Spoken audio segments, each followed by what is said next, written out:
La question de l'origine, on ne peut pas ne pas se la poser, on ne peut pas ne pas se demander, quand on a ces images en face de soi, mais qui est l'auteur de ça? Par exemple, Einstein. Einstein, en 1936, un jour, a vu apparaître devant lui un enfant, il était à Princeton, et cet enfant lui a demandé « Maître, est-ce que vous croyez en Dieu ?»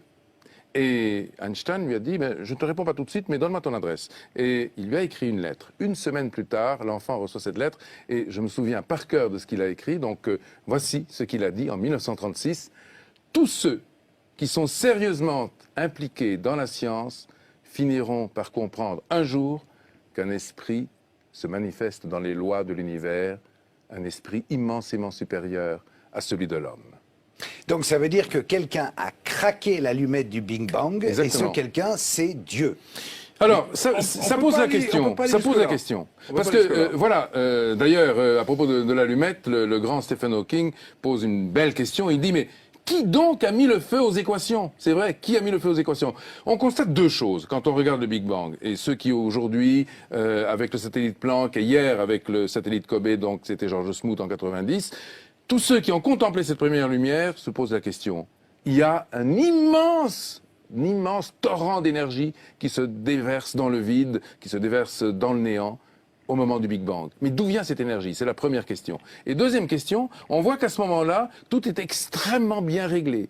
Les grandes constantes de la physique sont déjà là. Il y a à peu près une vingtaine de chiffres qui sont là. Si on change un seul chiffre à la 20e décimale, tout s'arrête. L'univers ne peut pas naître, évidemment, il ne peut pas engendrer la vie. Donc, il y a quelque chose qui a réglé les choses. Un code cosmologique. Exactement. C'est le grand apport de votre livre, Le visage de Dieu, de même qu'un être humain a un code ADN, eh bien, il y a un code cosmologique qui a régi tout ça. Voilà. Et ce code cosmologique, ne peut pas être le fruit du hasard. Mais non. C'est exactement ce que nous disons. Lorsque Stephen Hawking, que tout le monde connaît, se demande « Mais qui a donc mis le feu aux équations ?» il présuppose que les équations sont déjà là au moment où on craque l'allumette.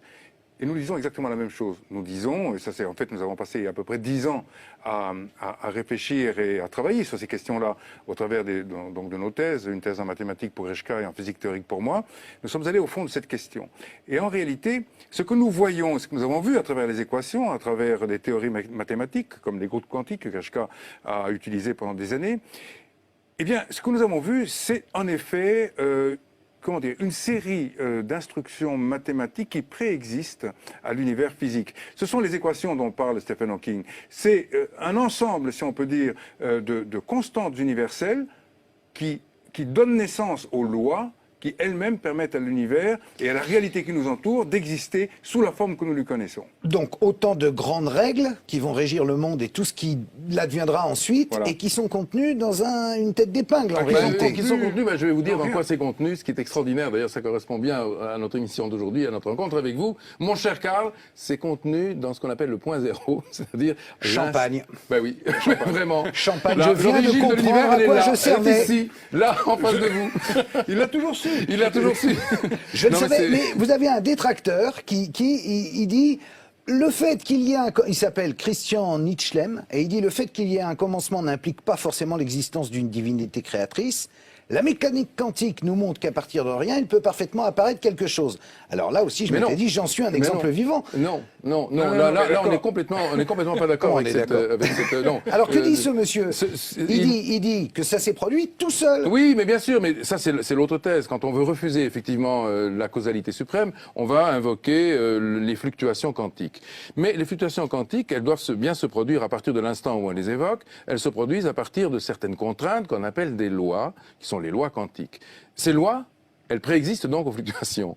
Et la grande question qui se pose, oui d'accord, admettons qu'il y ait des fluctuations, mais qui a écrit les lois de la fluctuation? Voilà, c'est tout. À partir du moment où on ne peut pas répondre à la deuxième question, eh bien, on est renvoyé de nouveau à la conclusion qu'il y a quelque chose qui est effectivement de l'ordre de la transcendance. En même temps, moi je croyais, en ayant lu la Bible, que Dieu avait créé l'homme à son image, pas une tête d'épingle qui grossit et fait un univers.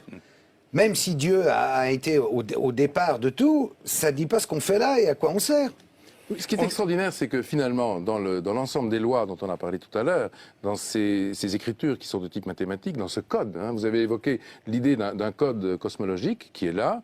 Ah bah ça, c'est vous qui apportez ça. Oui, alors effectivement, c'est nous qui l'avons effectivement, le code entre guillemets, je mis en l'ignorais évidence. jusqu'à la découverte du visage de Dieu. Oui, c'est vrai. Mais ce code cosmologique, pas perdu ma journée. il contient, C'est important. il contient beaucoup de choses.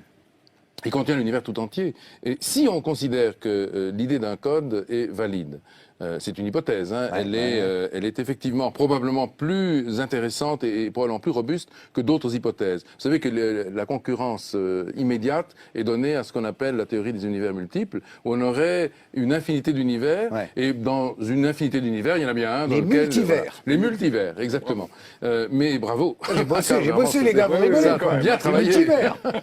Dans le multivers, il y a effectivement une possibilité pour que notre formule apparaisse, mais il y en a d'autres qui sont légèrement voisines, etc. Donc l'univers est dans l'ensemble complètement livré au hasard. Hein, mais ça veut dire aussi qu'il y a des milliards de Bogdanov dans des tas d'autres univers. Oui ou pas. Peut-être même y a-t-il des planètes où il n'y a que des Bogdanov. Oui, absolument. Peut-être. Il y a peut-être 0-0 aussi. Ah, ça serait une sorte de cousin. C'est un cousin, Une exactement. sorte de 0-0, Oui, un cousin. 0-0. Mais pour revenir à la question que vous avez posée, à savoir à quoi ça sert tout ça. Ben oui. Question de fond. Cette question, en fait, renvoie à une question fondamentale qui est: est-ce que l'univers a un sens? Et on se rend compte, en examinant son évolution depuis l'origine jusqu'à aujourd'hui, qu'en effet, l'univers a un sens parce que il illustre à travers son évolution toute l'histoire de la complexité. Lorsque l'univers apparaît à l'instant du Big Bang, il est très simple. C'est un univers qui est composé de particules élémentaires. En revanche, quelques centaines de millions d'années après, en se refroidissant, en perdant de l'énergie, l'univers devient de plus en plus complexe. Il engendre des étoiles, il engendre les galaxies, il engendre plus tard les planètes, etc. D'abord, il engendre des étoiles de première génération qui vont exploser, qui vont fabriquer les éléments lourds. Ensuite, ce sont des planètes, des petits soleils qui apparaissent. Et puis, à un moment donné, 4,5 milliards d'années, il y a 4,5 milliards d'années, sur la Terre, eh bien, la vie apparaît. Bon. Tout ça illustre l'aventure de la complexité. Nous sommes aujourd'hui, au fond, dans une situation où l'univers est beaucoup plus complexe qu'au début. Ça veut dire qu'il a un sens, et ça veut dire que, en réalité, cette histoire de la complexité ne va pas s'arrêter. Ça veut dire qu'à chaque instant... de constater cette complexité qui augmente et cette transformation d'une matière élémentaire et désorganisée en quelque chose de plus en plus organisé. Et tout ceci en regardant à l'origine une information qui est, elle, infiniment riche, infiniment symétrique en quelque sorte et harmonique. Voilà. C'est-à-dire qu'en réalité, l'univers, dans toute sa longue histoire, va accomplir l'information du départ. C'est-à-dire qu'en fait, d'une certaine manière, l'univers va se spiritualiser. C'est exactement ce qui nous arrive à nous dans la vie de tous les jours. C'est-à-dire qu'aujourd'hui, le Carl Zero que j'ai en face de moi est beaucoup plus informé, beaucoup plus spiritualisé d'une certaine manière que le Carl Zero bébé, qui ne savait pas parler, qui ne savait Igor, rien. je te le confirme, mais nous devons rendre l'antenne. Non pas parce que nous avons fatigué les téléspectateurs, mais parce que, après, il y a les infos, c'est normal, info 360, le visage de Dieu, c'est la 3 ou la 4, je ne sais pas, je fais la 4. Un livre absolument formidable à lire d'urgence, c'est à la fois poétique et en même temps très informé. Vous l'avez vu. Et simple. Ça n'est pas rébarbatif, on pourrait croire, mais pas du tout, c'est passionnant. Bravo les gars, merci d'être venus sur BFM TV. Merci. Je vous donne rendez-vous pour une chose plus simple, le best-of du Sarko Info demain 20h30. Merci. Merci.